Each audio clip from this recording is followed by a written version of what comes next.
The more you begin to investigate what we think we understand, where we came from, what we think we're doing, the more you begin to see we've been lied to.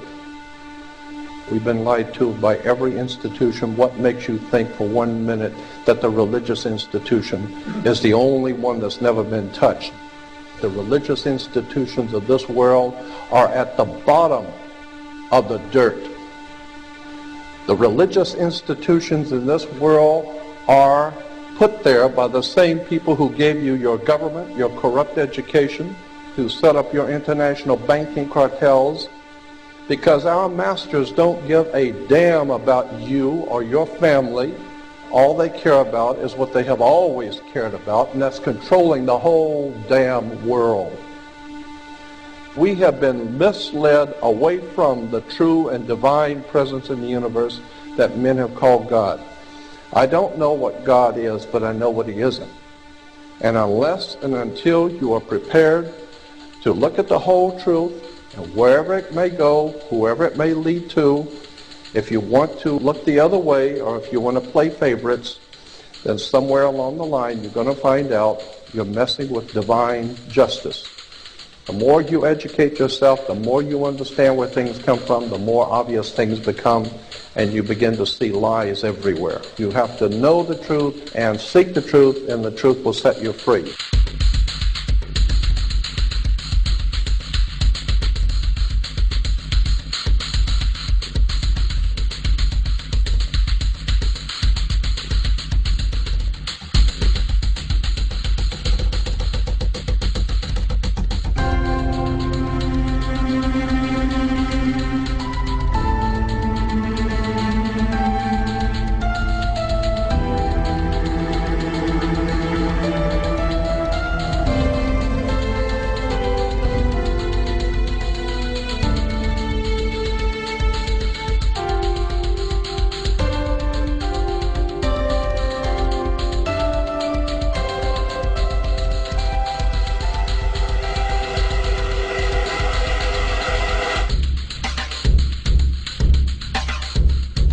Because I got to tell you the truth, folks. I got to tell you the truth. When it comes to bullshit, big time, major league bullshit, you have to stand in awe of the all-time champion of false promises and exaggerated claims, religion. Think about it. Religion has actually convinced people that there's an invisible man living in the sky who watches everything you do every minute of every day.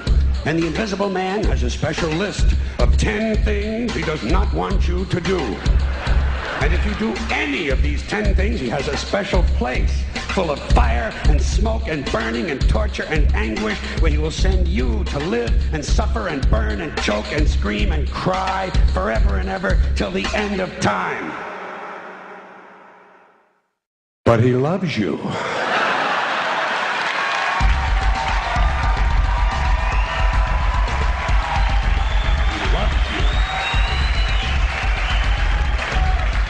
He loves you and he needs money. He always needs money. He's all powerful, all perfect, all knowing, and all wise. Somehow just can't handle money. Religion takes in billions of dollars, they pay no taxes, and they always need a little more. Now, you talk about a good bullshit story. Holy shit.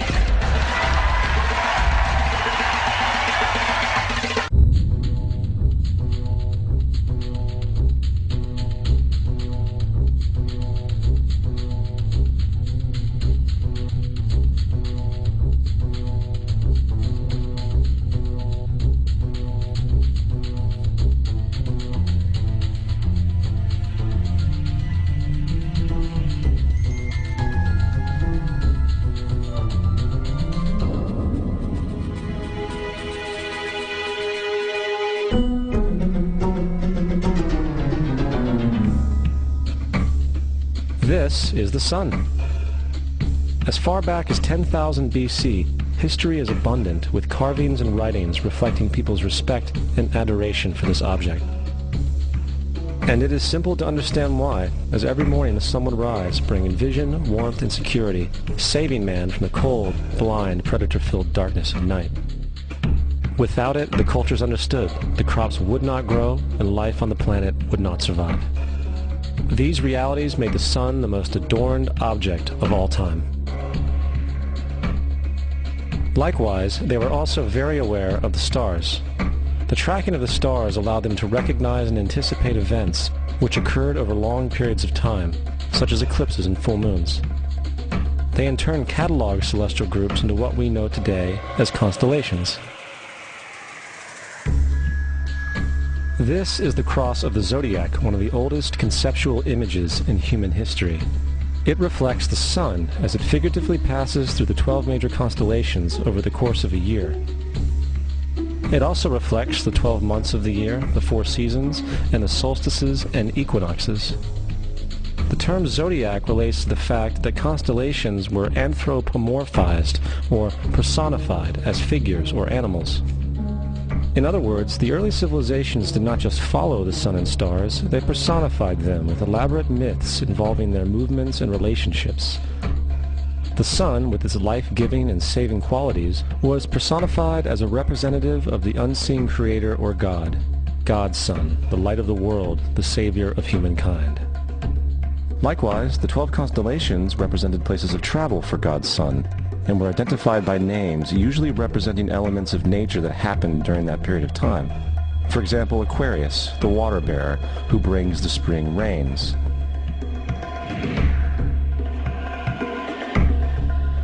This is Horus. He is the sun god of Egypt of around 3000 BC. He is the sun anthropomorphized, and his life is a series of allegorical myths involving the sun's movement in the sky. From the ancient hieroglyphics in Egypt, we know much about this solar messiah. For instance, Horus, being the sun or the light, had an enemy known as Set, and Set was the personification of the darkness or night. And, metaphorically speaking, every morning Horus would win the battle against Set, while in the evening Set would conquer Horus and send him into the underworld. It is important to note that dark versus light, or good versus evil, is one of the most ubiquitous mythological dualities ever known, and is still expressed on many levels to this day. Broadly speaking, the story of Horus is as follows. Horus was born on December 25th of the Virgin Isis Mary. His birth was accompanied by a star in the east, which, in turn, 3 kings followed to locate and adorn the newborn Savior. At the age of 12, he was a prodigal child teacher, and at the age of 30, he was baptized by a figure known as Anup, and thus began his ministry. Horus had 12 disciples he traveled about with, performing miracles such as healing the sick and walking on water. Horus was known by many gestural names such as the Truth, the Light, God's Anointed Son, the Good Shepherd, the Lamb of God, and many others. After being betrayed by Typhon, Horus was crucified, buried for 3 days, and thus resurrected. These attributes of Horus, whether original or not, seem to permeate many cultures of the world, for many other gods are found to have the same general mythological structure. Attis of Phrygia, born of the Virgin Nana on December 25th, crucified, placed in a tomb, and after 3 days was resurrected. Krishna of India, born of the Virgin Devaki, with a star in the east signaling his coming. He performed miracles with his disciples, and, upon his death, was resurrected. Dionysus of Greece, born of a virgin on December 25th, was a traveling teacher who performed miracles such as turning water into wine. He was referred to as the King of Kings, God's only begotten Son, the Alpha and Omega, and many others. And, upon his death, he was resurrected. Mithra of Persia, born of a virgin on December 25th, he had 12 disciples and performed miracles, and upon his death was buried for 3 days and thus resurrected. He was also referred to as the Truth, the Light, and many others. Interestingly, the sacred day of worship of Mithra was Sunday. The fact of the matter is, there are numerous saviors from different periods from all over the world which subscribe to these general characteristics. The question remains, why these attributes? Why the virgin birth on December 25th? Why dead for 3 days in the inevitable resurrection? Why 12 disciples or followers? To find out, let's examine the most recent of the solar messiahs. Jesus Christ was born of the Virgin Mary on December 25th in Bethlehem. His birth was announced by a star in the east, which 3 kings or magi followed to locate and adorn the new Savior. He was a child teacher at 12, and at the age of 30 he was baptized by John the Baptist, and thus began his ministry. Jesus had 12 disciples, which he traveled about with, performing miracles such as healing the sick, walking on water, raising the dead. He was also known as the King of Kings, the Son of God, the Light of the World, the Alpha and Omega, the Lamb of God, and many, many others. After being betrayed by his disciple Judas and sold for 30 pieces of silver, he was crucified, placed in a tomb, and after 3 days was resurrected and ascended into heaven.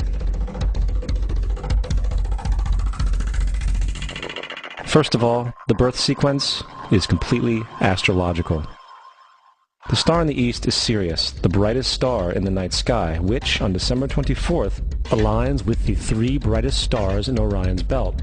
These 3 bright stars in Orion's belt are called today what they were called in ancient times, the 3 kings. And the 3 kings and the brightest star, Sirius, all point to the place of the sunrise on December 25th. This is why the 3 kings follow the star in the east, in order to locate the sunrise, the birth of the sun.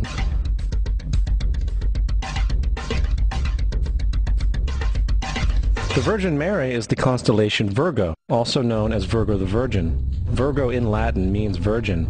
The ancient glyph for Virgo is the altered M. This is why Mary, along with other virgin mothers, such as Adonis's mother Myra or Buddha's mother Maya, begin with an M. Virgo is also referred to as the house of bread, and the representation of Virgo is a virgin holding a sheaf of wheat. This house of bread and its symbol of wheat represents August and September, the time of harvest. In turn, Bethlehem, in fact, literally translates to house of bread. Bethlehem is thus a reference to the constellation Virgo, a place in the sky, not on earth.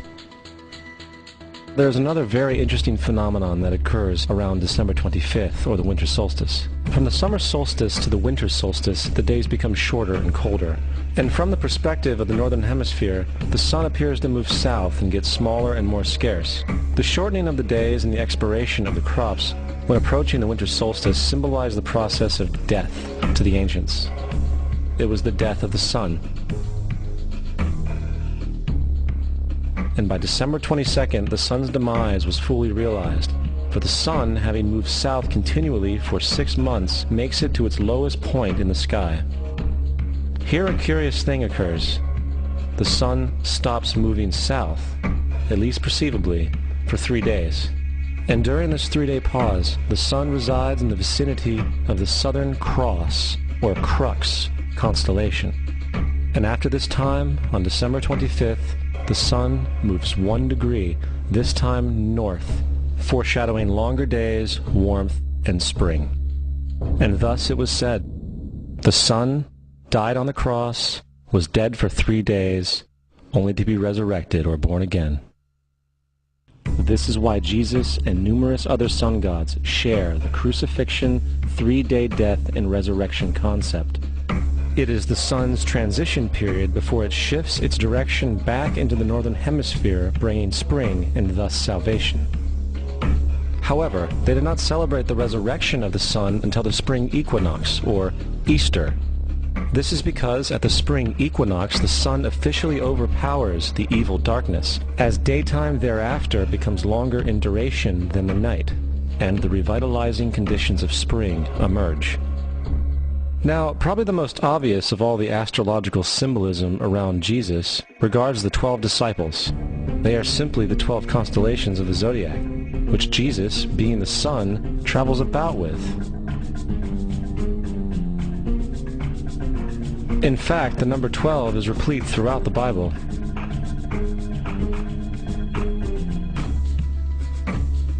This text has more to do with astrology than anything else. Coming back to the cross of the zodiac, the figurative life of the sun, this was not just an artistic expression or tool to track the sun's movement. It was also a pagan spiritual symbol, the shorthand of which looked like this. This is not a symbol of Christianity. It is a pagan adaptation of the cross of the zodiac.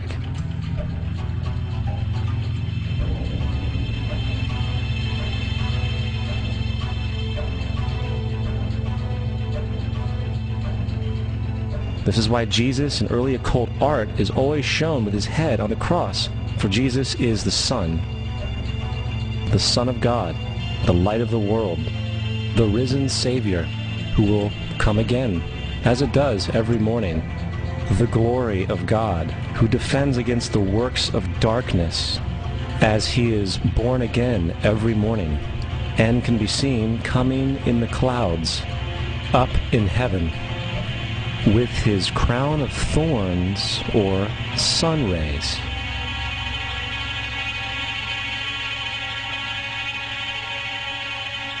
Now, of the many astronomical metaphors in the Bible, one of the most important has to do with the ages. Throughout the scriptures, there are numerous references to the age. In order to understand this, we need to be familiar with a phenomenon known as the precession of the equinoxes. The ancient Egyptians, along with cultures long before them, recognized that approximately every 2150 years, the sunrise on the morning of the spring equinox would occur in a different sign of the zodiac. This has to do with a slow, angular wobble that the Earth maintains as it rotates on its axis. It is called a precession because the constellations go backwards rather than through the normal yearly cycle. The amount of time it takes for the precession to go through all 12 signs is roughly 25,765 years. This is also called the Great Year, and ancient societies were very aware of this, and they referred to each 2150-year period as an age. From 4300 BC to 2150 BC, it was the age of Taurus, the bull. From 2150 BC to 1 AD, it was the age of Aries, the ram. And from 1 AD to 2150 AD, it is the age of Pisces, the age we are still in to this day. And in and around 2150, we will enter the new age, the age of Aquarius. Now, the Bible reflects, broadly speaking, a symbolic movement through 3 ages while foreshadowing a 4th. In the Old Testament, when Moses comes down Mount Sinai with the 10 Commandments, he is very upset to see his people worshiping a golden bull calf. In fact, he shattered the stone tablets and instructed his people to kill each other in order to purify themselves. Most biblical scholars will attribute this anger to the fact that the Israelites were worshiping a false idol or something to that effect. The reality is, the golden bull is Taurus the bull, and Moses represents the new age of Aries the ram. This is why Jews even today still blow the ram's horn. Moses represents the new age of Aries, and upon the new age, everyone must shed the old age. Other deities mark these transitions as well, such as Mithra, a pre-Christian god who kills the bull in the same symbology.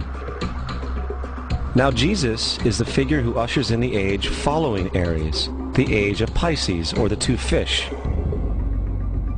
Fish symbolism is very abundant in the New Testament. Jesus feeds 5,000 people with bread and 2 fish. When he begins his ministry walking along Galilee, he befriends 2 fishermen who follow him. And I think we have all seen the Jesus fish on the back of people's cars. Little do they know what it actually means. It is a pagan astrological symbolism for the sun's kingdom during the age of Pisces. Also, Jesus' assumed birth date is essentially the start of this age. At Luke 22:10, when Jesus is asked by his disciples where the next Passover will be after he is gone, Jesus replies, "Behold, when ye are entered into the city, there shall a man meet you, bearing a pitcher of water. Follow him into the house where he entereth in." This scripture is by far one of the most revealing of all the astrological references. The man bearing the pitcher of water is Aquarius, the water bearer, who is always pictured as a man pouring out a pitcher of water. He represents the age after Pisces, and when the sun, God's Son, leaves the age of Pisces, Jesus, it will go into the house of Aquarius, as Aquarius follows Pisces in the precession of the equinoxes. All Jesus is saying is that after the age of Pisces will come the age of Aquarius.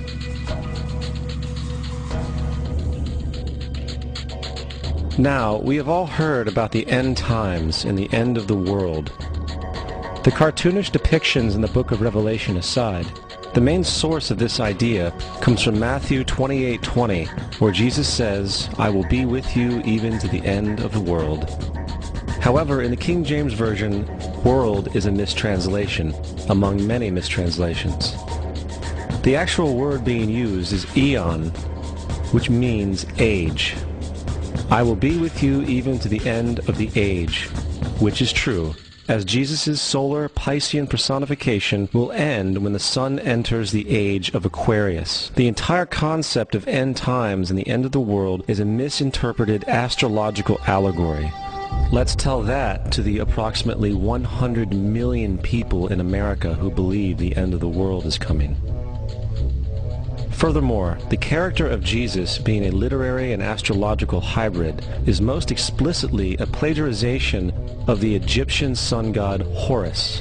For example, inscribed about 3,500 years ago on the walls at the Temple of Luxor in Egypt are images of the Annunciation, the Immaculate Conception, the birth, and the adoration of Horus. The images begin with Thoth announcing to the Virgin Isis that she will conceive Horus, then Neph, the Holy Ghost, impregnating the Virgin, and then the virgin birth and the adoration. This is exactly the story of Jesus' miracle conception. In fact, the literary similarities between the Egyptian religion and the Christian religion are staggering.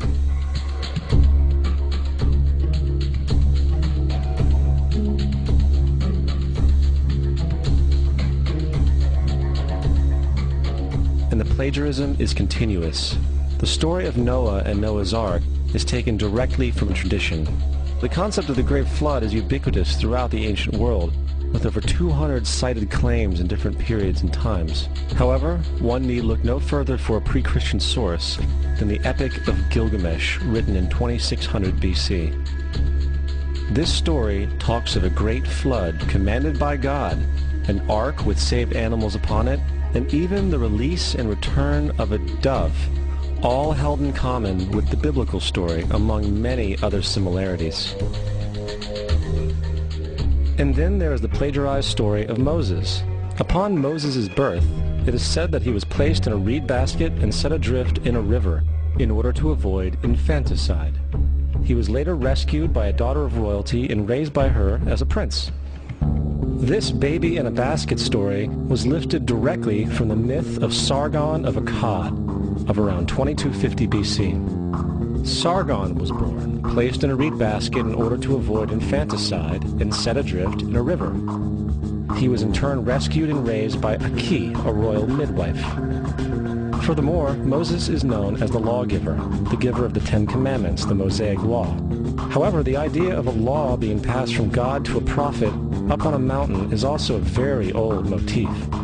Moses is just another lawgiver in a long line of lawgivers in mythological history. In India, Manu was the great lawgiver. In Crete, Minos ascended Mount Dicta, where Zeus gave him the sacred laws, while in Egypt there was Meses, who carried stone tablets and upon them the laws of God were written. Manu, Minos, Meses, Moses. And as far as the Ten Commandments, they are taken outright from spell 125 in the Egyptian Book of the Dead. What the Book of the Dead phrased, "I have not stolen," became "Thou shalt not steal." "I have not killed," became "Thou shalt not kill." "I have not told lies," became "Thou shalt not bear false witness," and so forth. In fact, the Egyptian religion is likely the primary foundational basis for the Judeo-Christian theology. Baptism, afterlife, final judgment, virgin birth, death and resurrection, crucifixion, the Ark of the Covenant, circumcision, saviors, Holy Communion, Great Flood, Easter, Christmas, Passover, and many, many more are all attributes of Egyptian ideas long predating Christianity and Judaism. Justin Martyr, one of the first Christian historians and defenders, wrote, "When we say that he, Jesus Christ, our teacher, was produced without sexual union, was crucified and died and rose again, and ascended into heaven, we propound nothing different from what you believe regarding those who you esteem sons of Jupiter. In a different writing, Justin Martyr said, "He was born of a virgin, except this in common with what you believe of Perseus." It's obvious that Justin and other early Christians knew how similar Christianity was to the pagan religions. However, Justin had a solution. As far as he was concerned, the devil did it. The devil had the foresight to come before Christ and create his characteristics in the pagan world. Fundamentalist Christianity, fascinating. These people actually believe the world is 12,000 years old. Swear to God. I actually asked one of these guys, okay, dinosaur fossils. He says, dinosaur fossils? God put those here to test our faith.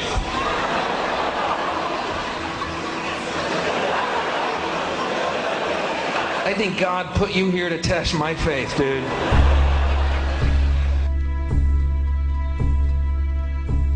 The Bible is nothing more than an astrotheological literary hybrid, just like nearly all religious myths before it. In fact, the aspect of transference of one character's attributes to a new character can be found within the book itself. In the Old Testament, there is the story of Joseph. Joseph was a prototype for Jesus.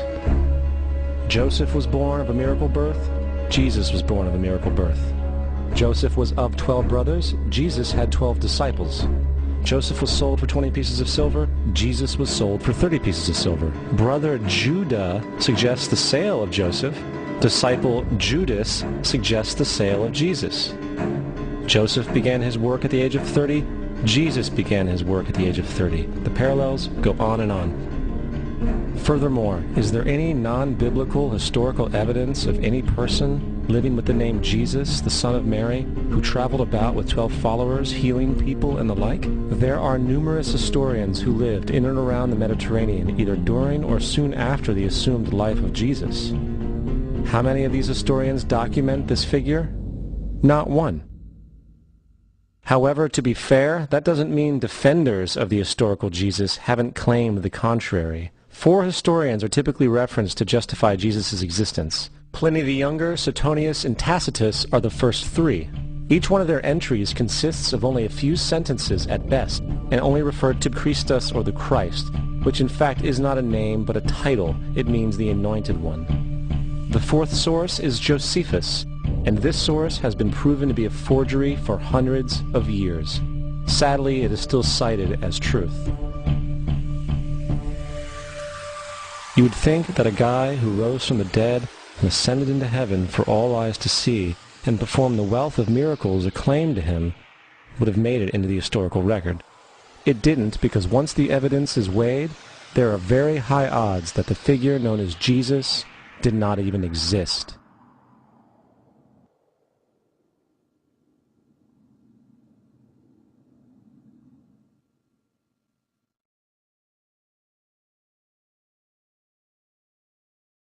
We don't want to be unkind, but we want to be factual. We don't want to cause hurt feelings, but we want to be academically correct in what we understand and know to be true. Christianity just is not based on truth. We find that Christianity was in fact nothing more than a Roman story developed politically. The reality is, Jesus was the solar deity of the Gnostic Christian sect. And like all other pagan gods, he was a mythical figure. It was the political establishment that sought to historize the Jesus figure for social control. By 325 AD in Rome, Emperor Constantine convened the Council of Nicaea. It was during this meeting that the politically motivated Christian doctrines were established, and thus began a long history of Christian bloodshed and spiritual fraud. And for the next 1600 years, the Vatican maintained a political stranglehold on all of Europe, leading to such joyous periods as the Dark Ages, along with enlightening events such as the Crusades and the Inquisition.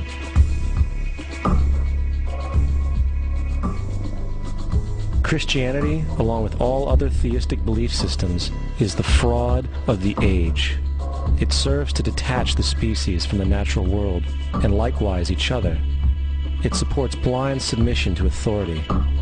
It reduces human responsibility to the effect that God controls everything, and in turn awful crimes can be justified in the name of a divine pursuit. And most importantly, it empowers those who know the truth, but use the myth to manipulate and control societies. The religious myth is the most powerful device ever created and serves as the psychological soil upon which other myths can flourish.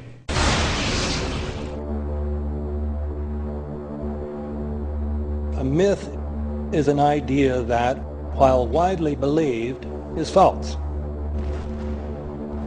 In a deeper sense, in the religious sense, a myth serves as an orienting and mobilizing story for a people. The focus is not on the story's relation to reality, but on its function. A story cannot function unless it is believed to be true in the community or the nation. It is not a matter of debate.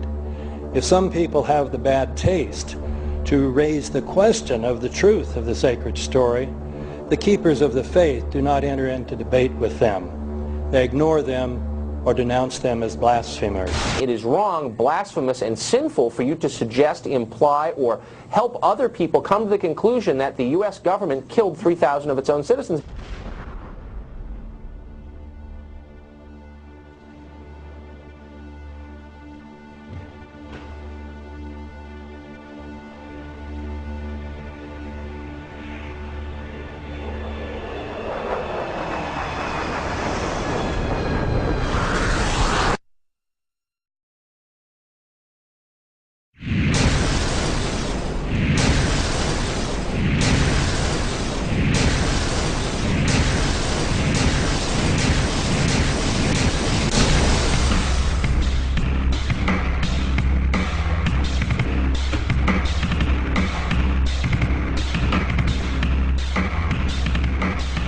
As if a demolition team set off when you see the old demolitions of these old buildings. It looks like one of those scenes of an old building being purposely dynamited and blown up. Anybody who's ever watched a building being demolished on purpose knows that if you're going to do this, you have to get at the under-infrastructure of a building and bring it down. The way the structure is collapsing, this was the result of something that was planned.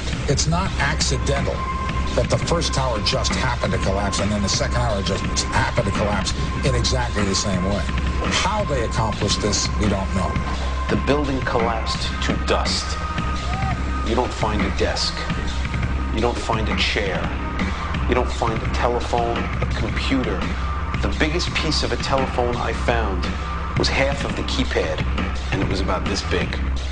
What happened to the concrete? The concrete was pulverized from river to river. There was dust powder 2-3 inches thick. The concrete was just pulverized. Reminiscent of those pictures we've all seen too much on television before, when a building was deliberately destroyed by well-placed dynamite to knock it down. If it had detonated, they were planned to take down a building. I heard a second explosion. There was a heavy-duty explosion. Then there was some secondary explosions and then the subsequent collapses. An explosion blew and it knocked everybody over. To me, it sounded like an explosion. It sounded like gunfire. Bang, bang, bang, bang, bang. And then all of a sudden, 3 big explosions. We heard a big explosion coming down. And then the entire top of the building just blew up. We saw some kind of explosion. By the force of the explosions. Big explosion. Blew us back into the 8th floor. Then we get to the lobby. This is a big explosion. The lobby looked as though a bomb had exploded there. A huge explosion now, raining debris. It's been a huge explosion. Huge explosion that we all heard and felt. We just witnessed some kind of follow-up explosion. We heard a very loud blast explosion. The secondary explosion at Tower 1 camp. That is another bomb going off. He thinks that there were actually devices that were planted in the building. Planted in the building.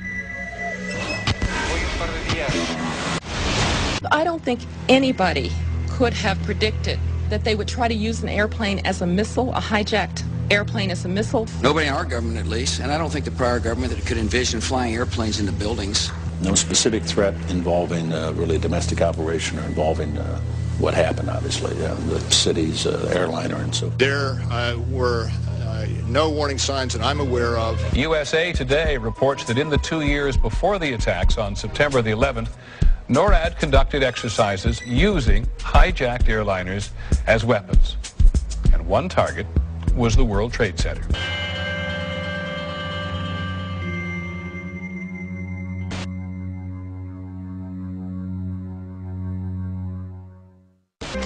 In confidential documents from the Philippines obtained by CNN, the plan was clear. He will board any American commercial aircraft, control its cockpit, and dive it at the CIA headquarters. Other buildings targeted the Pentagon and the World Trade Center. Security in counterterrorism was blinking red, in the words of George Tenet, that the warnings of an imminent attack were so severe that something dramatic should have been done. It was unparalleled. Instead, our president went on a month-long vacation.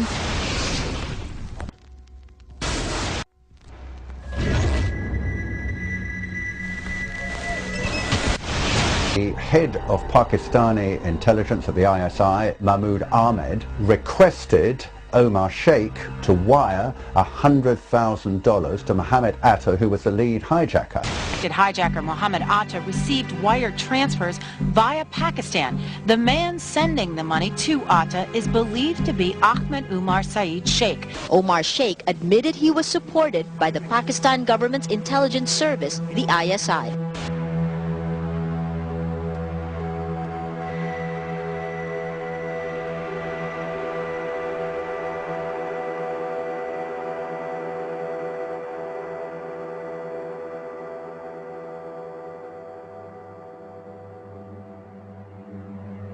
Although we are told that 4 or 5 of the alleged hijackers were on each of the flights.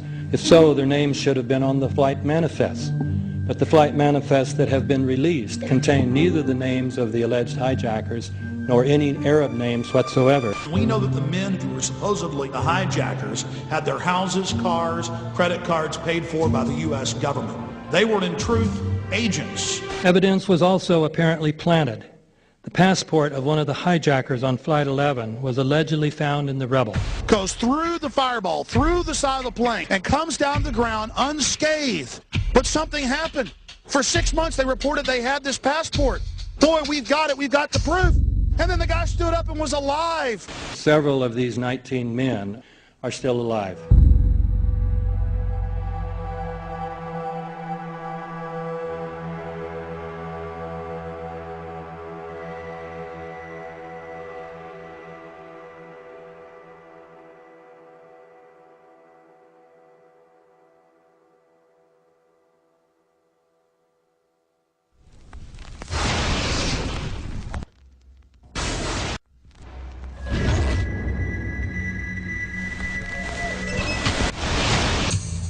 Of course we're after Saddam Hussein, bin Laden. He's...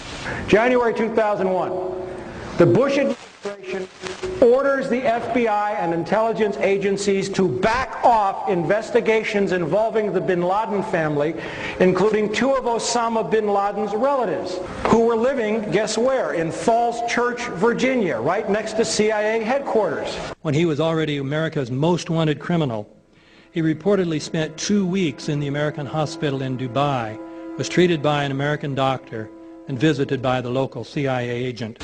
We have not seen one piece of evidence that links Osama bin Laden directly to the planning stages of September 11th. This failure to provide proof was later said to be unnecessary because bin Laden, in a video allegedly found in Afghanistan, admitted responsibility for the attacks. This confession is now widely cited as proof.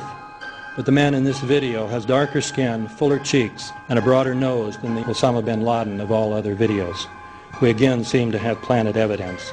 In 1976, Osama's older brother Salim bin Laden hired a man in Texas by the name of Jim Bath to handle all the investments in the United States for the bin Laden family. Jim Bath also happens to be a personal, almost lifelong friend and former Air National Guard pilot with George W. Bush. The connections between the Bushes and the bin Ladens become much more clear when George Herbert Walker Bush made trips to Saudi Arabia in 1998 and 2000 to meet with the bin Laden family on behalf of a company called the Carlyle Group.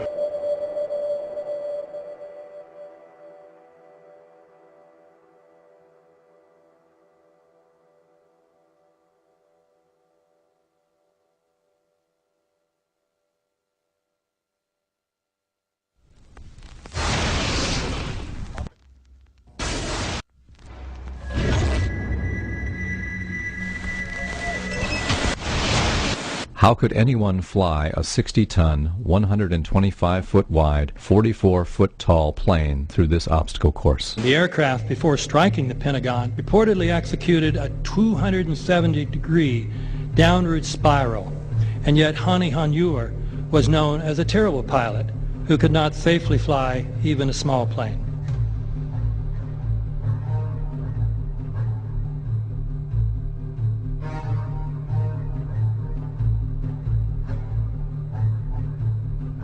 No seats, no luggage, no bodies. Nothing but bricks and limestone. The official explanation is that the intense heat from the jet fuel vaporized the entire plane. Flight 77 had 2 Rolls-Royce engines made of steel and titanium alloy and weigh 6 tons each. It is scientifically impossible that 12 tons of steel and titanium was vaporized by jet fuel. We're also told that the bodies were able to be identified either by their fingerprints or by the DNA. So what kind of fire can vaporize aluminum and tempered steel and yet leave human bodies intact? From my close-up inspection, there's no evidence of a plane having crashed anywhere near the Pentagon. And as I said, the only pieces left that you can see are small enough that you could pick up in your hand. Shortly after the strike, government agents picked up debris and carried it off. The entire lawn was covered with dirt and gravel, so that any remaining forensic evidence was literally covered up.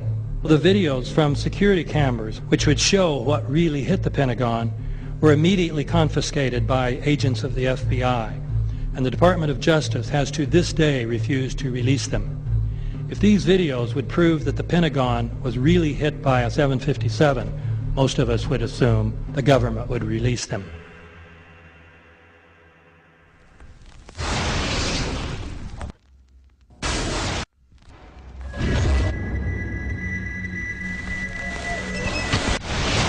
It looks like there's nothing there except for a hole in the ground. Basically, that's right. The only thing you could see from where we were was a big gouge in the earth and some broken trees. We could see some people walking around in the area, but from where we could see, there wasn't much left. Any large pieces of debris at all? No, there was nothing that you could distinguish that a plane had crashed there.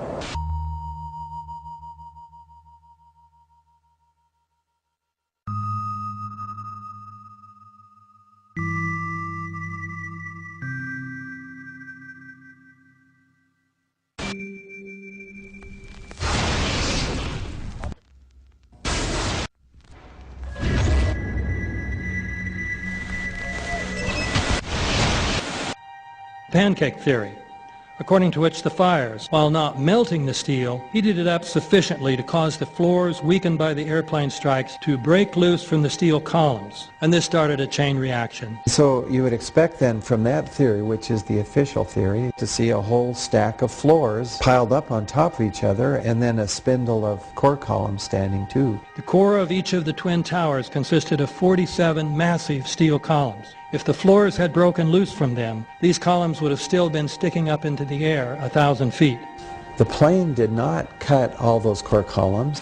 We designed the buildings to take the impact of the Boeing 707 hitting the building at any location. The building probably could sustain multiple impacts of jetliners. That the plane flew straight into the building. Through him, right. So you're saying that the building was actually designed to cope with a hole like that and still survive? Yeah, it was. If you had dropped, say, a billiard ball from the top of the World Trade Center, 110 floors up there. It would have taken 8 to 10 seconds to hit the ground, encountering no resistance whatsoever. The Twin Towers came down in nearly free-fall speed. 200,000 tons of steel shatters and explodes outwards over 500 feet. This means that floors shattered at an average rate of about 10 floors per second. There is no scenario for a pancake effect of buildings falling that allows them to fall at the rate of free fall. Now what can do that? What can move mass out of the way? Explosives.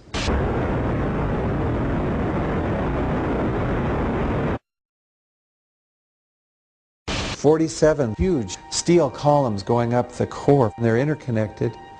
How do you get them to fail simultaneously so the core disappears? It looks like those core columns were cut. The way we do this is by cutting the beam at an angle.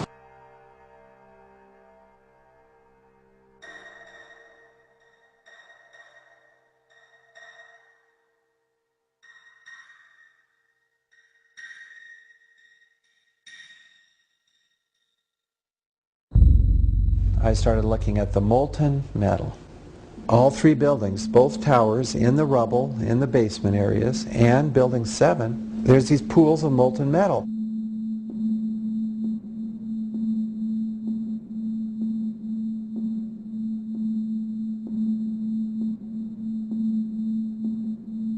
You'd get down below and you'd see molten steel running down the channel rails, like you're in a foundry. Like lava. The molten steel was found 3, 4, and 5 weeks later, when the rubble was being removed. He said that molten steel was also found underneath World Trade Center 7. So I'm looking through the official reports. What do they say about the molten metal? They say nothing. But wait a minute. This is important evidence. So where'd that come from?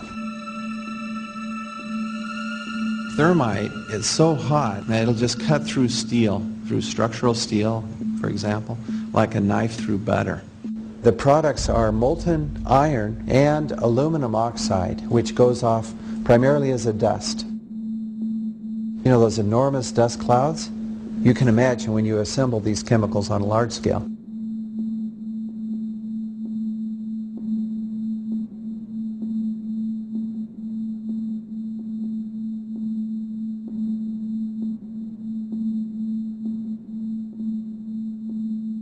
Molten metal pools under both towers after they collapsed, and Building 7. Now, Building 7 wasn't even hit by a jet. Part of the problem is that most people simply don't know much about Building 7 due to the extraordinary secrecy surrounding this collapse. And this was a 47-story skyscraper. This building fell at 5:25. It was not hit by a plane. This building had fires on only 2 or 3 floors. And it was brought down by what we know was a controlled demolition. Demolitions, they look just like that. A kink in the middle, and then that building just comes straight down, almost at free fall speed. They first blow one of the central columns so the building falls in on itself. Building 7 had a classic crimp, or wedge. Its central column was blown out first, so it didn't structurally damage buildings just a few feet away from it.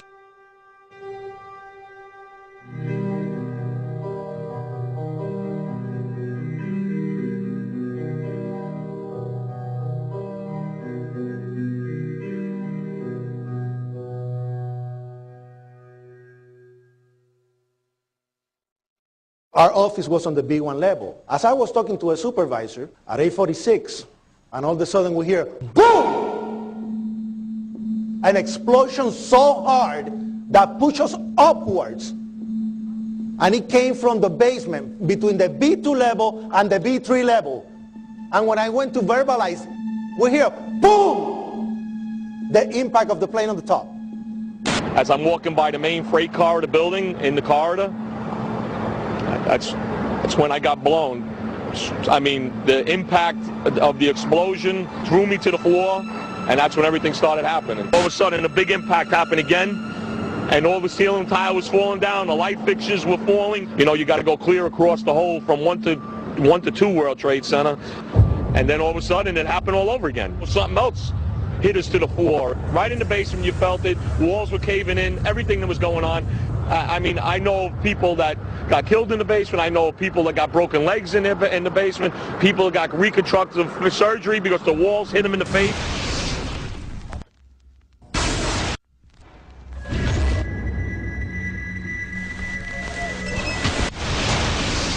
According to standard operating procedure, if an FAA flight controller notices anything that suggests a possible hijacking, the controller is to contact a superior. If the problem cannot be fixed within about a minute, the superior is to ask NORAD, the North American Aerospace Command, to send up or scramble jet fighters to find out what is going on. NORAD then issues a scramble order to the nearest Air Force base with fighters on alert.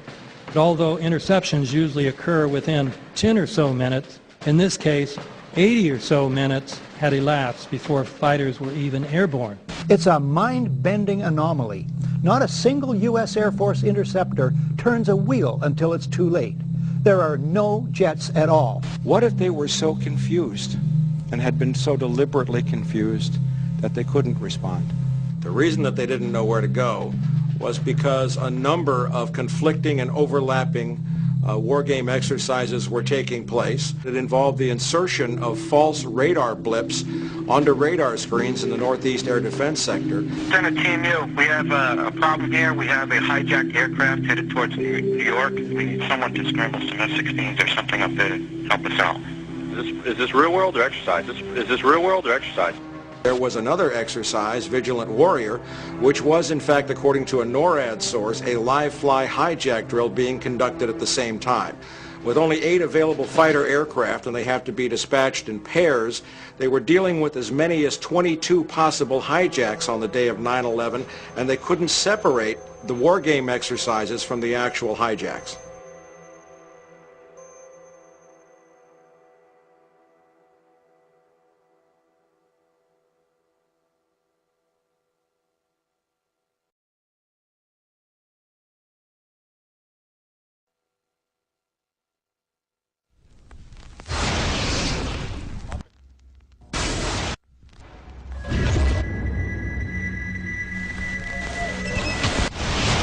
Page 172.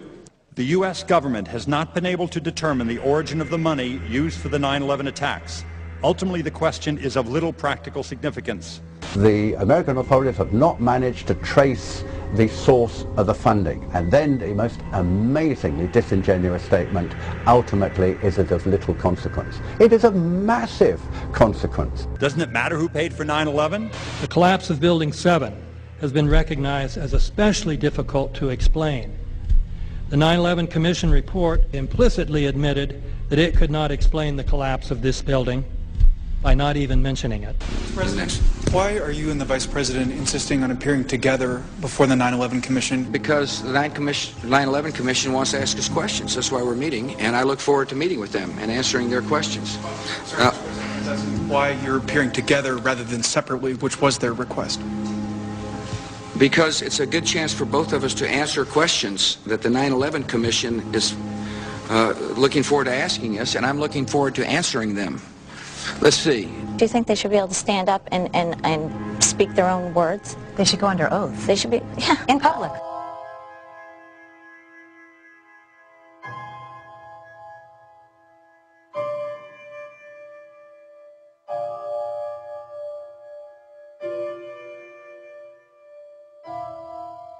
Don't you think that the families deserve to have a transcript or to be able to see what you Adam, said? you asked me that question yesterday. For an I answer got the today. same answer, yeah. The final report was a unanimous report. That means that if there was a single commissioner who had any objection about anything, that fact would be dropped from the report. We have found out that he not only served on the transition team of the Bush administration, that he was a person who wrote a draft memo for the setup of the Bush administration's National Security Council, that he was an individual who wrote the preemptive war strategy that was eventually used for the war in Iraq, that he is a close friend of Condoleezza Rice's. We want him to resign. There is literally nothing in the 9/11 report that the Bush administration did not approve of. We can understand, therefore, why the Commission, under Zelikow's leadership, would have ignored all the evidence that would point to the truth, that 9/11 was a false flag operation intended to authorize the doctrines and funds needed for a new level of imperial mobilization.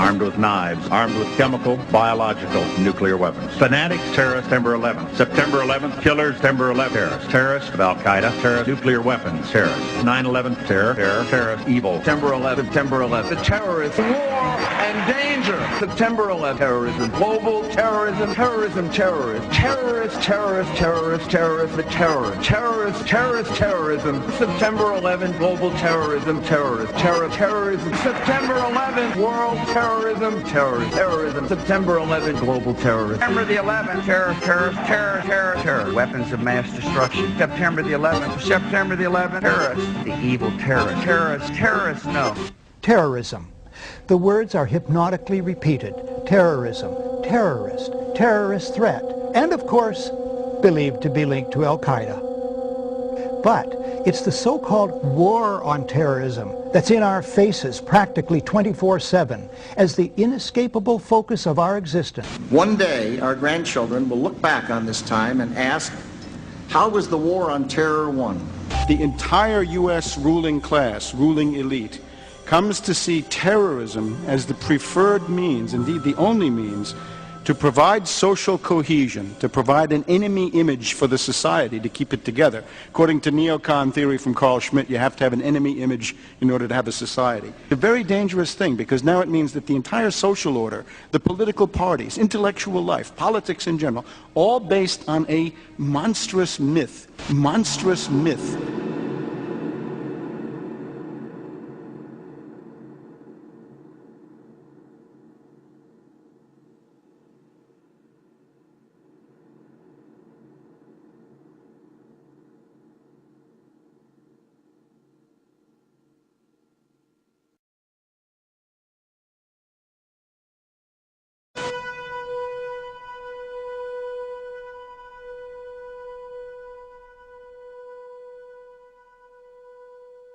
Look, the CIA has done in this country, what they've done to us is unbelievable.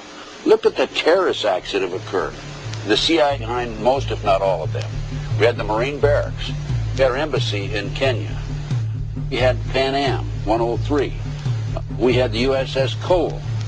We had Oklahoma City. We had the World Trade Center in 1993. That helped the terrorists blow up the World Trade Center the first time. They built the bomb. They got the driver's license.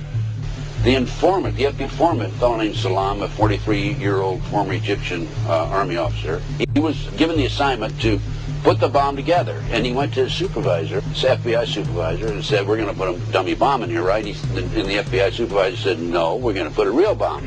The FBI actually carried out the attack on the World Trade Center in 1993. They actually hired Ahmad Salam and paid him $1 million and gave him real explosives, a detonator, and told him to build a bomb and to give it to the foolish people that he was controlling to allow them to attack the World Trade Center complex.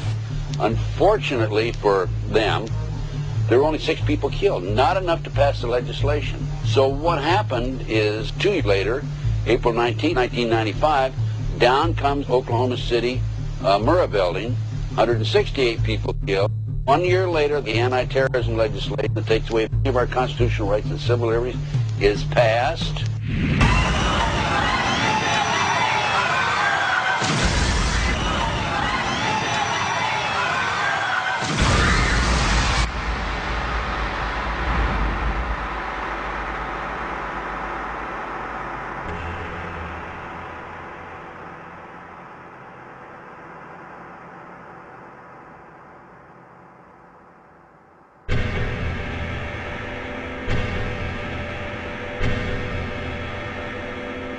Because at 9:30 this morning, we were actually running an exercise for over a company of 1,000 people in London, based on simultaneous bombs going off precisely at the railway stations that happened this morning. So I still have the hairs on the back of my neck standing upright. To get this quite straight, you were running an exercise to see how you would cope with this, and it happened while you were running the exercise? Precisely.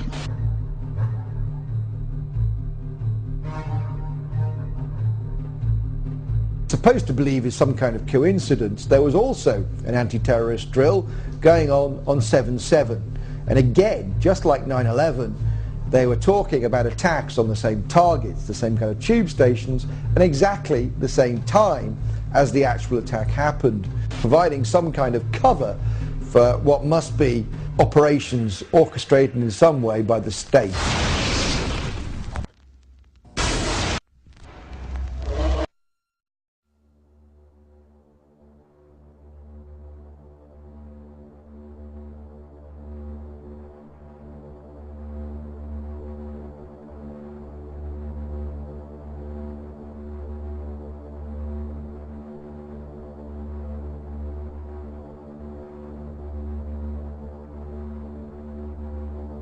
I am absolutely appalled at how much people in this country do not think. We are given to understand that, that an Arabic guy out there up in the mountains financed the most elaborate attack on this country. Do you think some people in a cave, were able to have NORAD stand down? Do you think that people in a cave were able to have all of this happen? And when I think about how many Americans were killed in New York City, and believing as I do that this thing was a setup job, this is a textbook operation that Nazis used, and they've used it over and over again. America has been suckered in one more time. I don't have to tell you things are bad. Everybody knows things are bad. The dollar buys a nickel's worth. Banks are going bust. Shopkeepers keep a gun under the counter. Punks are running wild in the street, and there's nobody anywhere who seems to know what to do, and there's no end to it. We know the air is unfit to breathe, and our food is unfit to eat. We sit watching our TVs while some local newscaster tells us that today we had 15 homicides and 63 violent crimes, as if that's the way it's supposed to be. We know things are bad, worse than bad. They're crazy. It's like everything everywhere is going crazy, so we don't go out anymore. We sit in the house, and slowly the world we're living in is getting smaller, and all we say is, please, at least leave us alone in our living rooms. Let me have my toaster and my TV and my steel-belted radios, and I won't say anything. Just leave us alone. Well, I'm not going to leave you alone. I want you to get mad. I don't want you to protest. I don't want you to riot. I don't want you to write to your congressmen because I wouldn't know what to tell you to write. I don't know what to do about the depression and the inflation and the Russians and the crime in the street. All I know is that first, you've got to get mad. You've got to say, I'm a human being. God damn it. My life has value.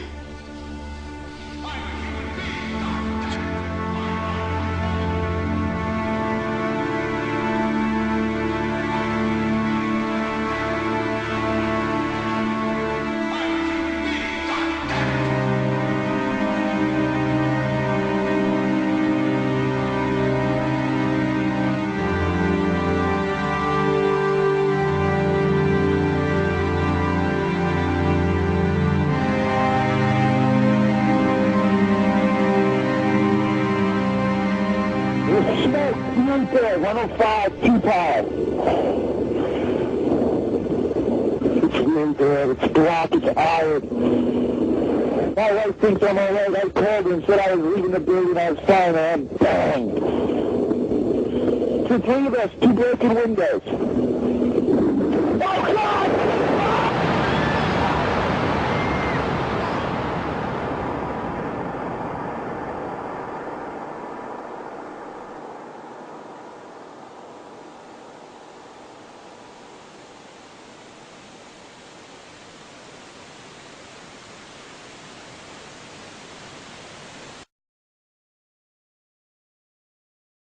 Ladies and gentlemen, the very word secrecy is repugnant in a free and open society, and we are, as a people, inherently and historically opposed to secret societies, to secret oaths, and to secret proceedings. For we are opposed around the world by a monolithic and ruthless conspiracy that relies primarily on covert means for expanding its sphere of influence, on infiltration instead of invasion, on subversion instead of elections, on intimidation instead of free choice.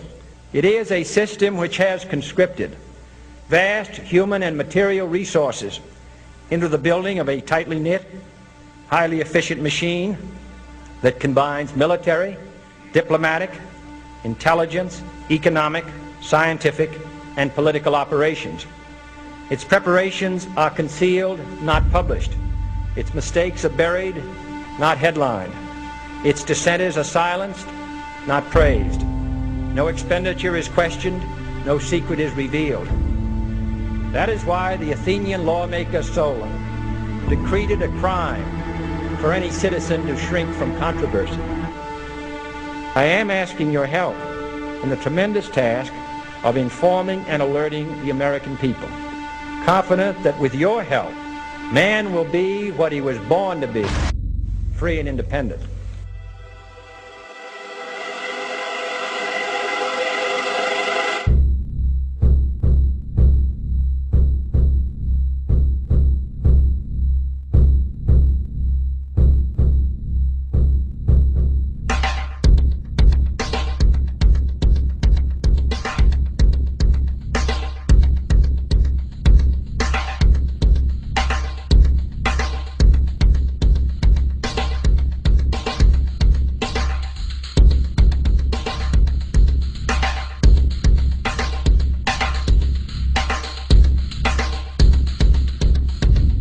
In 1775, the American Revolutionary War began as the American colonies sought to detach from England and its oppressive monarchy.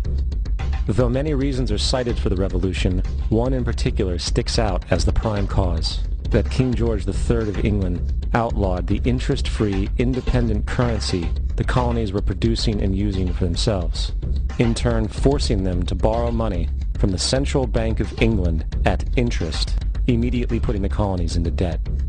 And, as Benjamin Franklin later wrote, the refusal of King George III to allow the colonies to operate an honest money system which freed the ordinary man from the clutches of the money manipulators was probably the prime cause of the revolution. In 1783, America won its independence from England. However, its battle against the central bank concept and the corrupt, greed-filled men associated with it had just begun. So what is a central bank? A central bank is an institution that produces the currency of an entire nation. Based on historical precedent, two specific powers are inherent in central banking practice: the control of interest rates and the control of the money supply, or inflation. The central bank does not simply supply a government's economy with money, it loans it to them at interest. Then, through the use of increasing and decreasing the supply of money, the central bank regulates the value of the currency being issued. It is critical to understand that the entire structure of this system can only produce one thing in the long run: debt. It doesn't take a lot of ingenuity to figure this scam out. For every single dollar produced by the central bank is loaned at interest. That means every single dollar produced is actually the dollar plus a certain percent of debt based on that dollar. And since the central bank has the monopoly over the production of the currency for the entire country, and they loan each dollar out with immediate debt attached to it, where does the money to pay for the debt come from? It can only come from the central bank again, which means the central bank has to perpetually increase its money supply to temporarily cover the outstanding debt created, which in turn, since that new money is loaned out at interest as well, creates even more debt. The end result of this system without fail is slavery, for it is impossible for the government and thus the public to ever come out of the self-generating debt. The founding fathers of this country were well aware of this.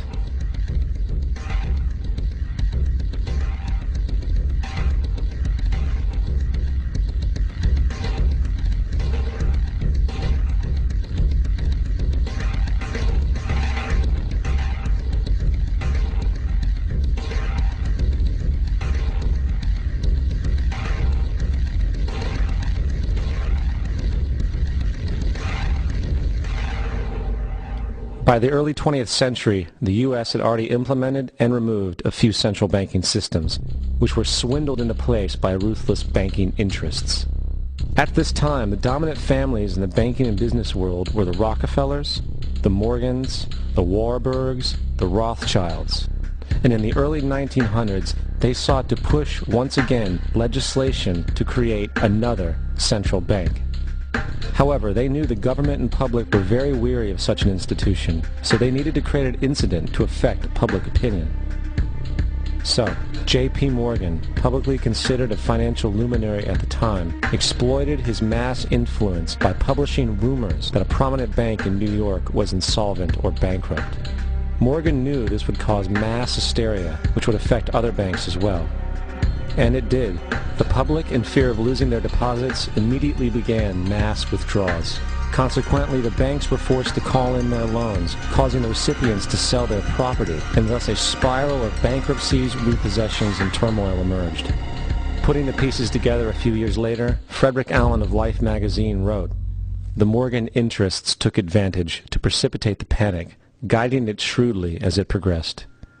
Unaware of the fraud, the Panic of 1907 led to a congressional investigation headed by Senator Nelson Aldrich, who had intimate ties to the banking cartels and later became part of the Rockefeller family through marriage. The commission, led by Aldrich, recommended a central bank should be implemented so a panic like 1907 could never happen again. This was the spark the international bankers needed to initiate their plan. In 1910, a secret meeting was held at a J.P. Morgan estate on Jekyll Island off the coast of Georgia. It was there that the central banking bill called the Federal Reserve Act was written. This legislation was written by bankers, not lawmakers. This meeting was so secretive, so concealed from government and public knowledge that the 10 or so figures who attended disguised their names when en route to the island. After this bill was constructed, it was then handed over to their political frontman, Senator Nelson Aldrich, to push through Congress.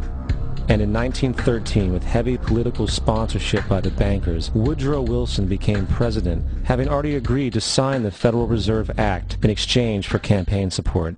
And 2 days before Christmas, when most of Congress was at home with their families, the Federal Reserve Act was voted in, and Wilson in turn made it law. Years later, Woodrow Wilson wrote, in regret,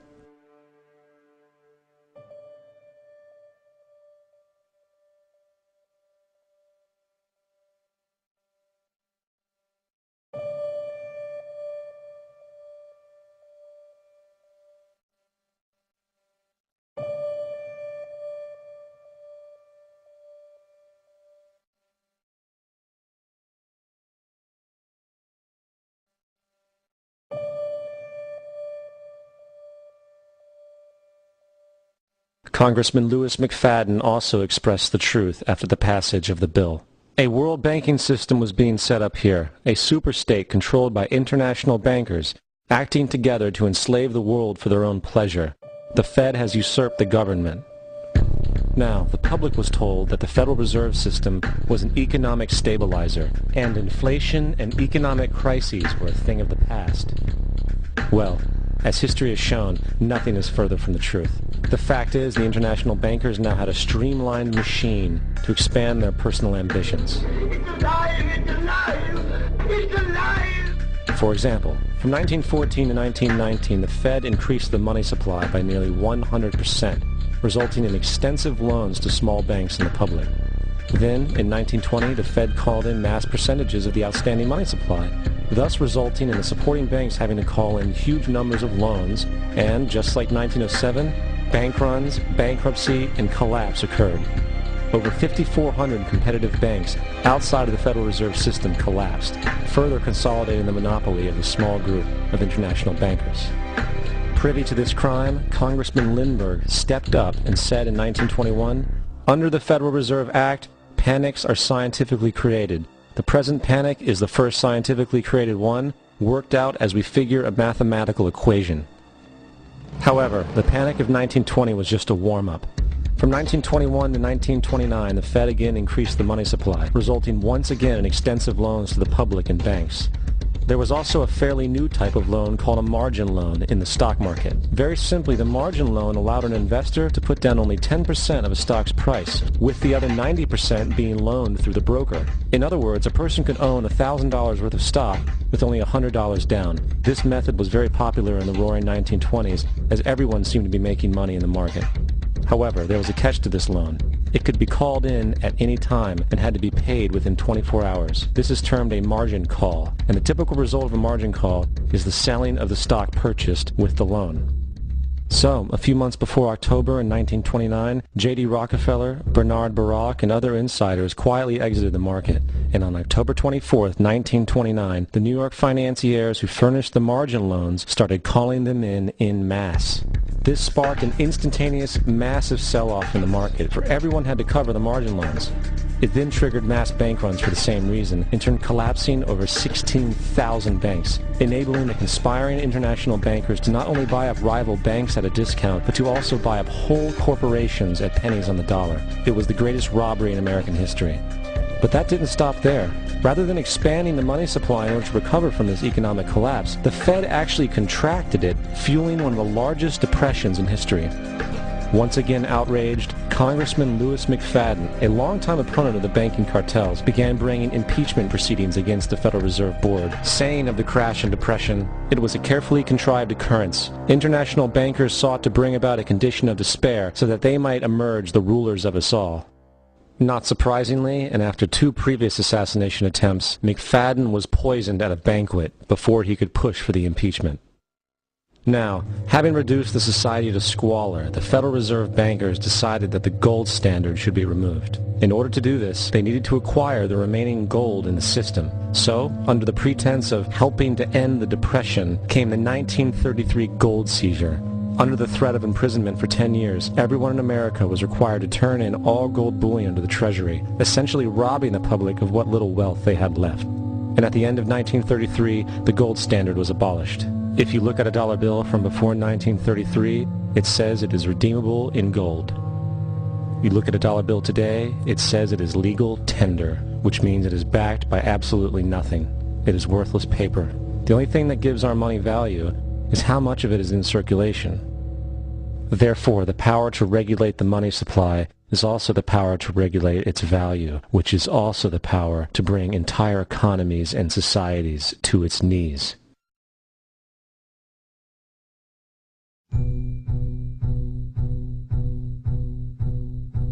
It's important to clearly understand, the Federal Reserve is a private corporation. It is about as Federal as Federal Express.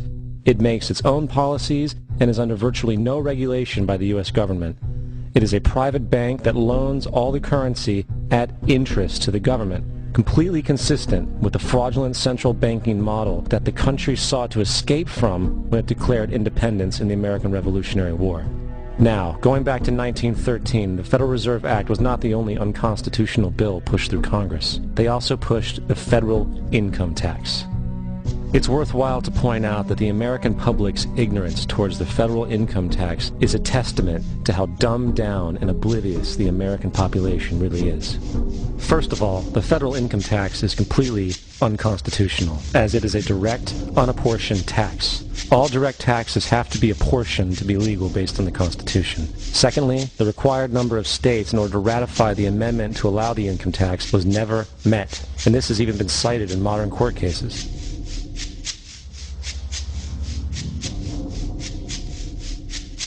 Third, at the present day, roughly 35% of the average worker's income is taken from them via this tax. That means you work 4 months out of the year to fulfill this tax obligation. And guess where that money goes?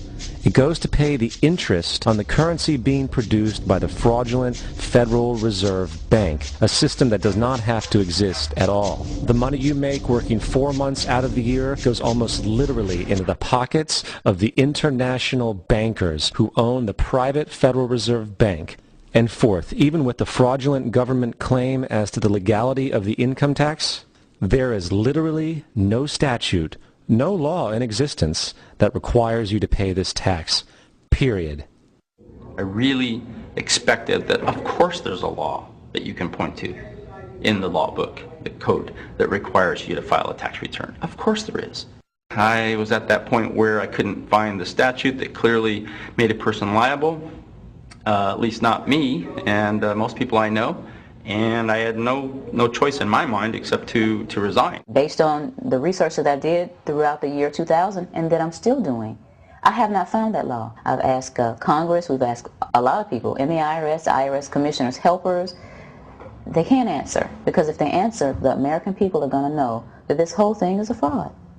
I haven't filed an federal income tax return since I left. I have not filed a tax return since 1999.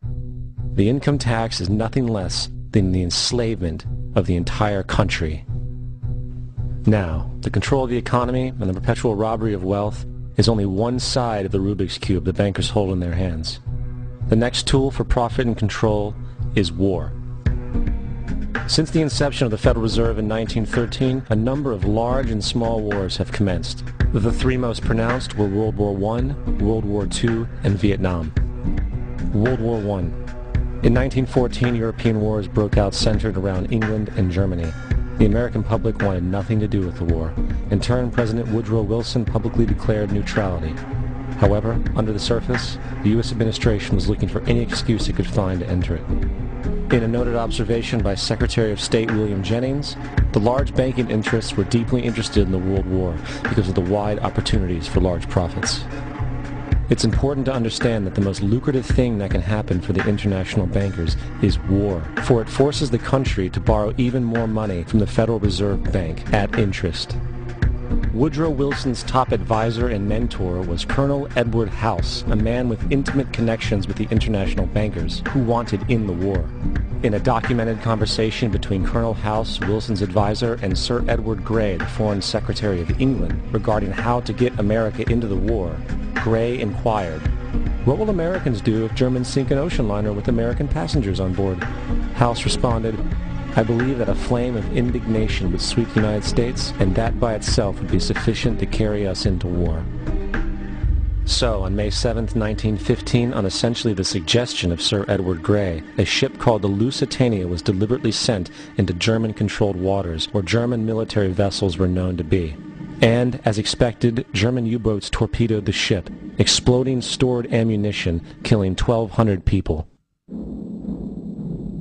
To further understand the deliberate nature of this setup, the German embassy actually put advertisements in the New York Times telling people that if they boarded the Lusitania, they did so at their own risk, as such a ship sailing from America to England through the war zone would be liable to destruction. In turn, and as anticipated, the sinking of the Lusitania caused a wave of anger among the American population, and America entered the war a short time after.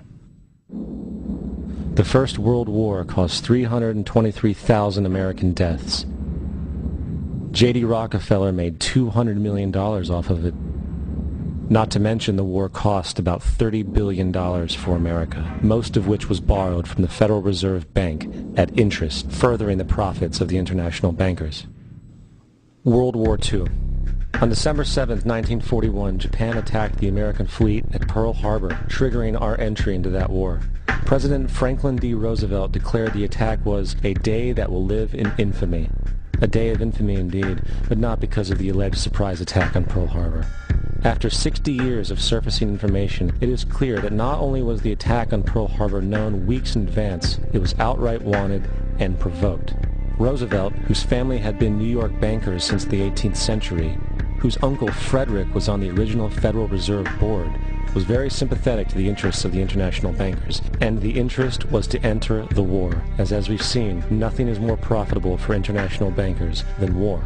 In a journal entry by Roosevelt's Secretary of War Henry Stimson, dated November 25, 1941, he documented a conversation he had with Roosevelt.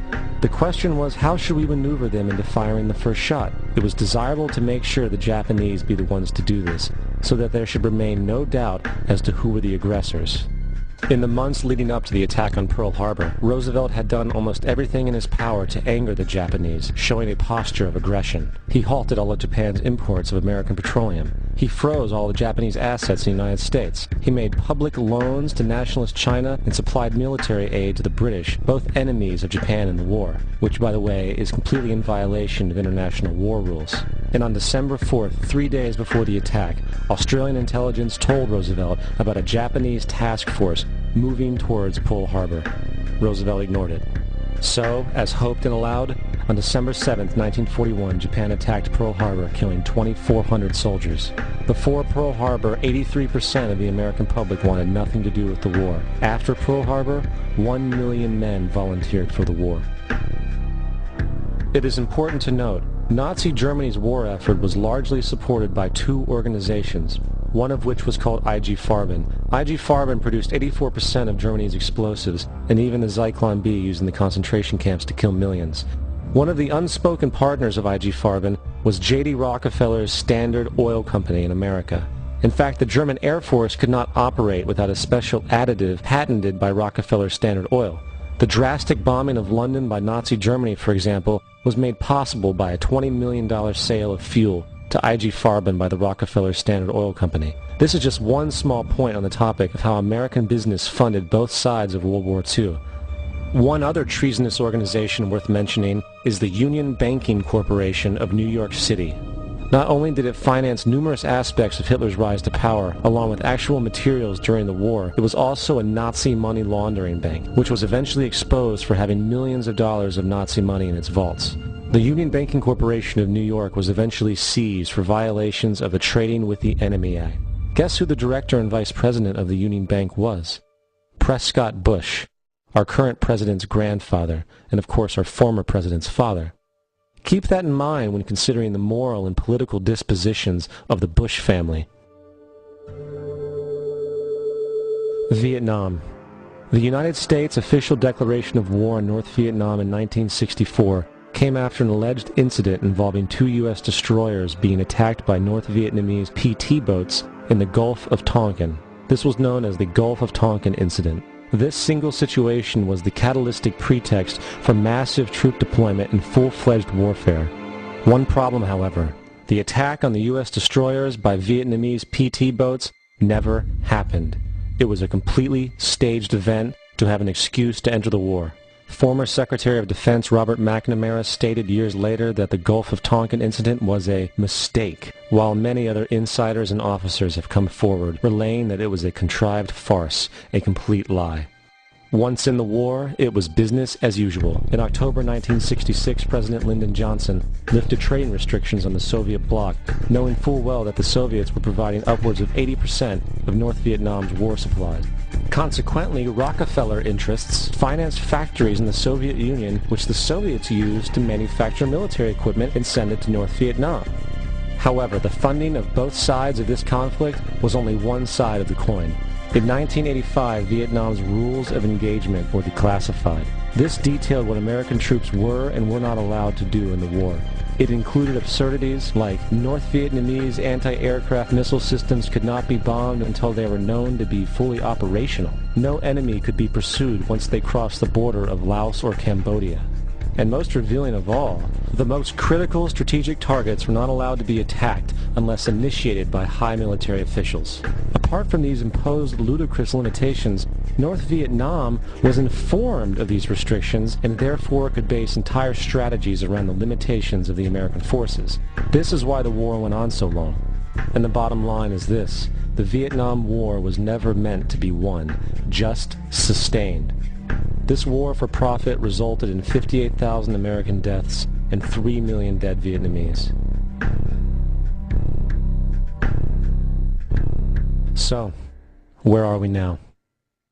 September 11th was the jumpstart for what is now an accelerated agenda by the ruthless elite. It was a staged war pretext no different than the sinking of the Lusitania, the provoking of Pearl Harbor, and the Gulf of Tonkin lie. In fact, if 9/11 wasn't a planned war pretext, it would be an exception to the rule. It has been used to launch 2 unprovoked illegal wars, one against Iraq and one against Afghanistan.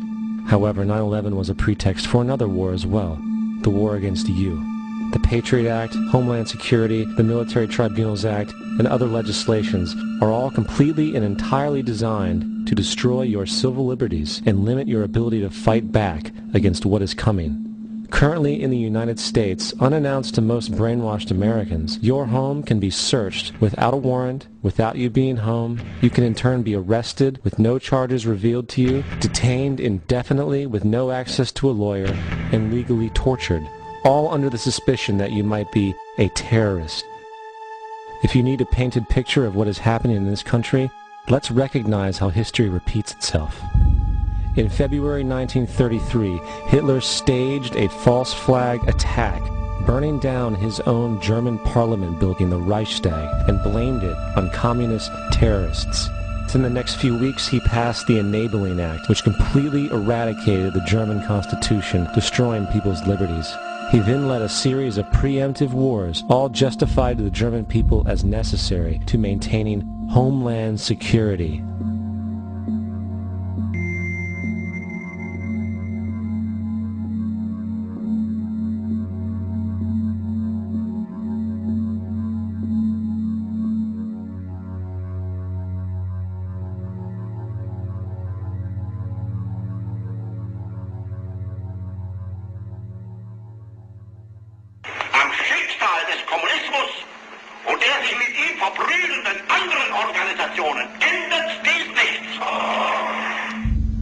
Our enemy is a radical network of terrorists and every government that supports them. It's time to wake up. The people in power go out of their way to make sure that you are perpetually misled and manipulated. The majority's perception of reality, especially in the political arena, is not their own. It is shrewdly imposed upon them without them even knowing it. For example, the public at large actually believes the invasion of Iraq is going badly, as sectarian violence doesn't seem to stop. What the public fails to see is that the destabilization of Iraq is exactly what the people behind the government want. This war is to be sustained so the region can be divided up, domination of the oil maintained, continual profits reaped for the defense contractors, and most importantly, permanent military bases established to be used as a launching pad against other oil-bearing, non-conforming countries such as Iran and Syria.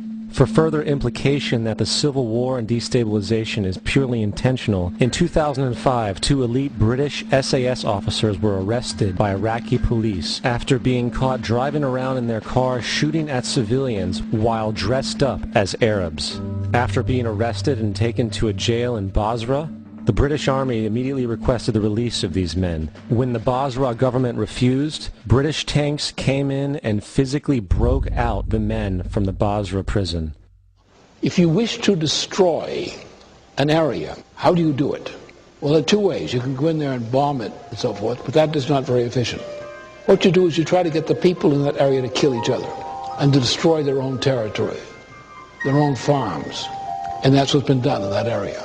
The way in which you destroy an opponent is get him to destroy himself by dividing his ranks against one another. Then you feed both sides. You have agents feeding both sides, inflaming both sides, and they kill each other off. And it's time that some of us woke up to this reality to understand that people who try to maintain empires and create empires do it by manipulating the people they're trying to conquer. You might want to ask yourself why the entire culture is utterly saturated with mass media entertainment from all sides, while the educational system in America continues its stupefying downward slide since the U.S. government decided to take over and subsidize the public school system. What your government pays for, it gets. When we understand that, then we look at government-financed institutions of education and see the kind of students and the kind of education that's being turned out by these government-financed schools. Logic will tell you that if what is being turned out in those schools was not in accord with what the state and the federal government wanted, then it would change it. The bottom line is that the government is getting what they have ordered. They do not want your children to be educated. They do not want you to think too much. That is why our country and our world has become so proliferated with entertainments, mass media, television shows, amusement parks, drugs, alcohol, and every kind of entertainment to keep the human mind entertained, so that you don't get in the way of important people by doing too much thinking. You had better wake up and understand that there are people who are guiding your life and you don't even know it. We're in a lot of trouble because you people and 62 million other Americans are listening to me right now, because less than 3% of you people read books. Because less than 15% of you read newspapers. Because the only truth you know is what you get over this tube. Right now, there is a whole, an entire generation that never knew anything that didn't come out of this tube. This tube is the gospel, the ultimate revelation.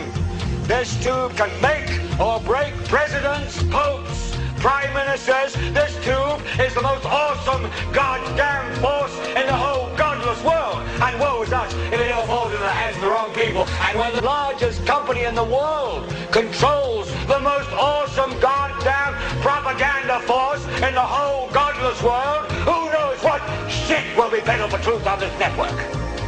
So you listen to me. Listen to me. Television is not the truth. Television is a goddamn amusement park. Television is a circus, a carnival, a traveling troupe of acrobats, storytellers, dancers, singers, jugglers, sideshow freaks, lion tamers, and football players. We're in the boredom-killing business. But you people sit there day after day, night after night, all ages, colors, creeds. We're all you know.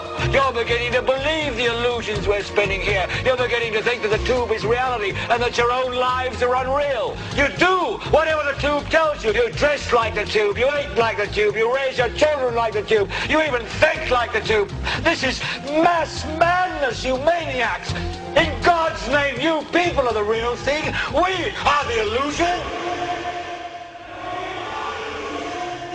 The last thing the men behind the curtain want is a conscious, informed public capable of critical thinking, which is why a continually fraudulent zeitgeist is output via religion, the mass media, and the educational system.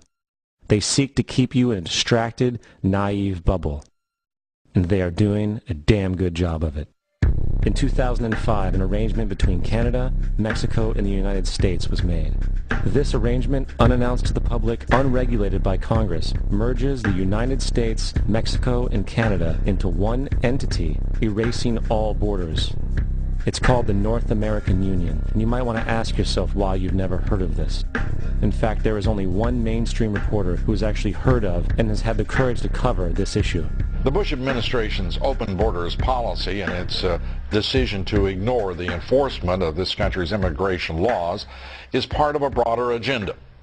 President Bush signed a formal agreement that will end the United States as we know it, and he took the step without approval from either the U.S. Congress or the people of the United States. It's a deal that few have even heard of. It's being done again by very few people at the very top on behalf of the investment class, but the working class of people, political officials across our country from communities, from cities and so forth, they don't know anything about this. This isn't some trade agreement. It is a total removal of sovereignty from these countries, which will also result in a completely new currency called the Amero. Fall. Apart from that, I think one thing people who are dollar-based need to focus on is the Amero. That's the one thing that nobody's talking about that I think is going to have a big impact on everybody's life in Canada, the U.S., and Mexico. The Amero is the proposed new currency for the North American community, which is being developed right now between Canada, the U.S., and Mexico to make a borderless community, much like the EU, and the dollar, Canadian dollar, U.S. dollar, and the Mexican peso replaced by the Amero. By default of this agreement, the American Constitution will eventually be obsolete. You would think that a situation like this would be on the cover of every major newspaper. That is until you realize that the people who are behind this movement are the same people behind the mainstream media, and you are not told what you're not supposed to know. The North American Union is the same concept as the European Union, the African Union, and the soon-to-be Asian Union, and the same people are behind all of them. And, when the time is right, the North American Union, the European Union, the African Union, and the Asian Union will be merged together, forming the final stages of a plan these men have been working on for over 60 years. A one-world government.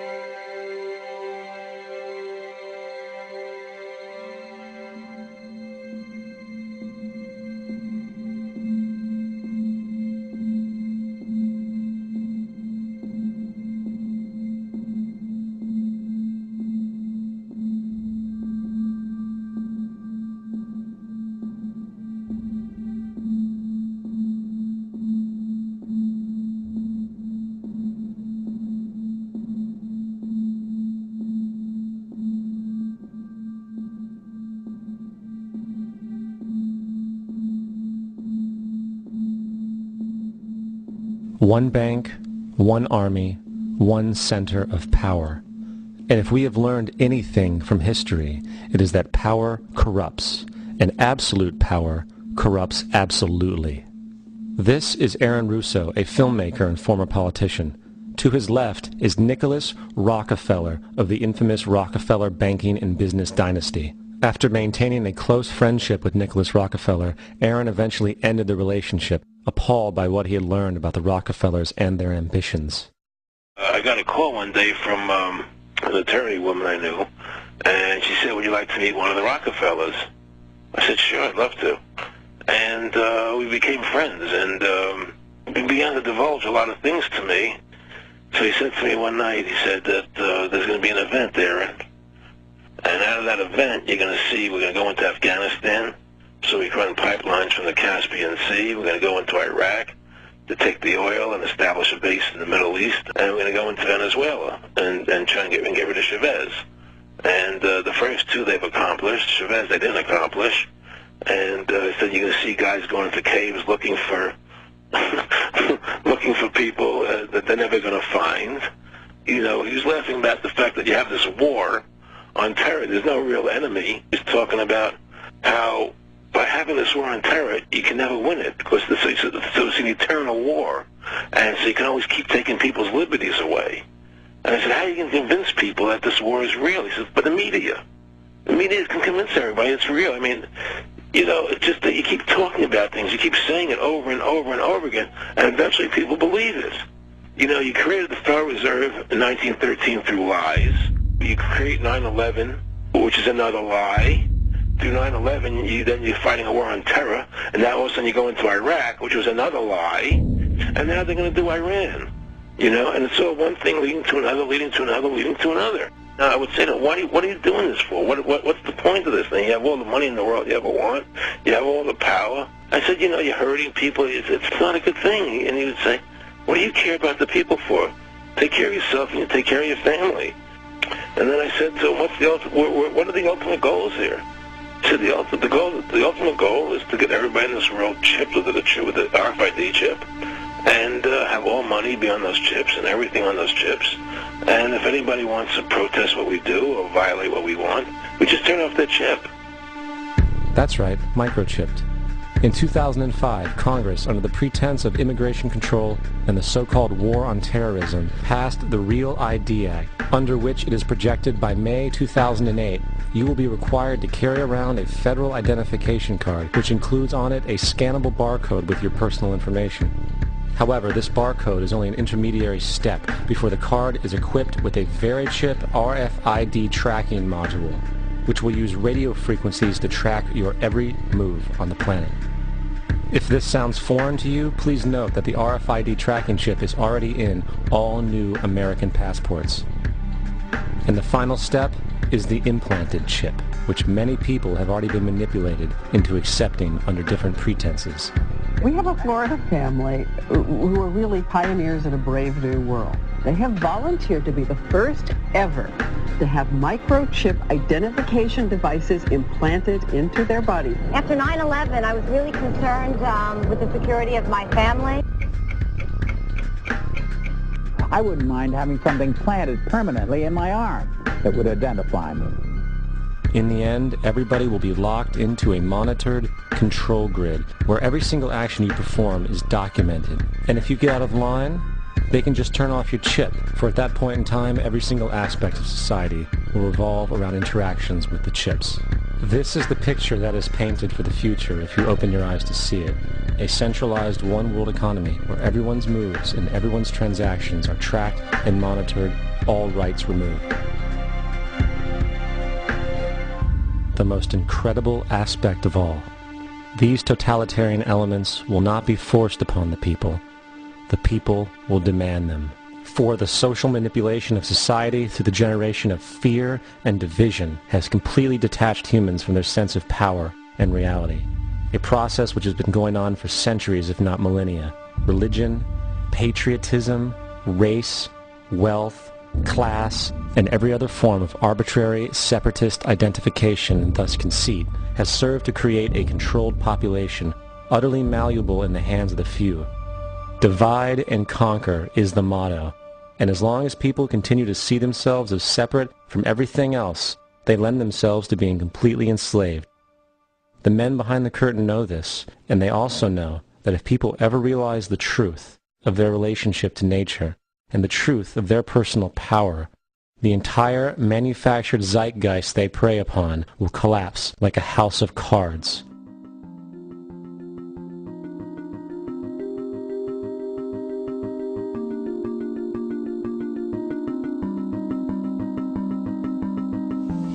The whole system that we live in drills into us that we're powerless, that we're weak, that our society is evil, that it's crime-ridden, etc., and so forth. It's all a big fat lie. We are powerful, beautiful, extraordinary.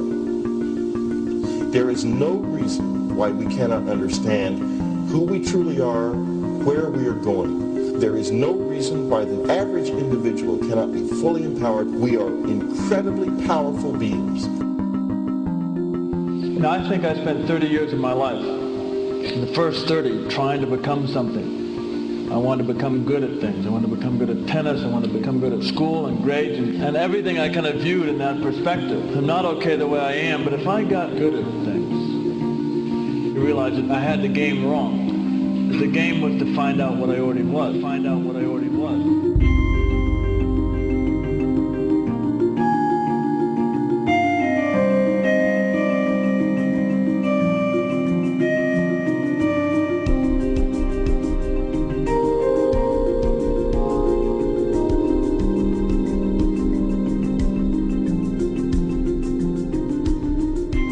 Now, in our culture, we've been trained for individual differences to stand out.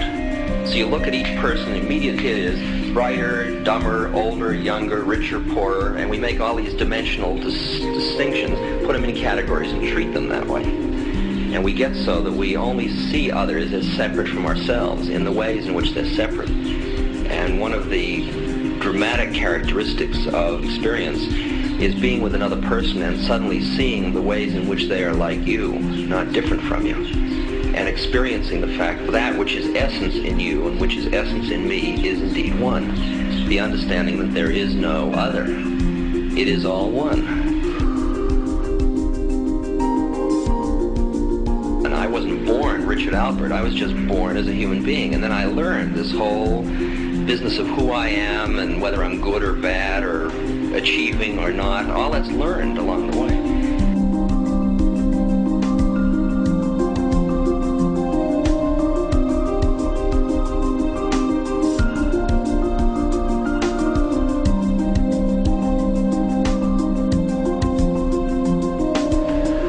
The old appeals to racial, sexual, and religious chauvinism, to rabid nationalist fervor, are beginning not to work.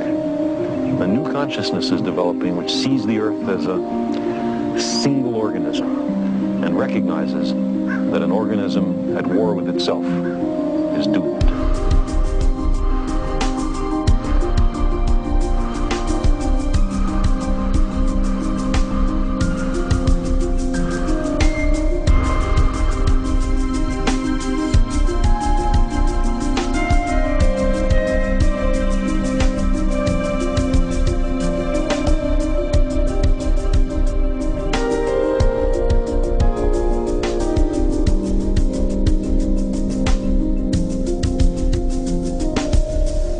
Bill Hicks used to finish his shows with this. Life's like a ride in an amusement park. And when you go on it, you think it's real, because that's how powerful our minds are. And the ride goes up and down and round and round. It has thrills and chills, and it's very brightly colored. And it's very loud, and it's fun for a while. Some have been on the ride for a long time, and they begin to question, is this real, or is this just a ride? And other people have remembered, and they come back to us and they say, hey, don't worry. Don't be afraid ever, because this is just a ride. And we kill those people. Shut him up. I've got a lot invested in this ride. Shut him up. Look at my furrows of worry. Look at my big bank account. My family. This has to be real. It's just a ride. But But we'll kill those good guys who try and tell us that. You ever notice that? And let the demons run amok? But it doesn't matter, because it's just a ride, and we can change it anytime we want. It's only a choice. No effort, no work, no job, no savings of money. Just a choice right now between fear and love.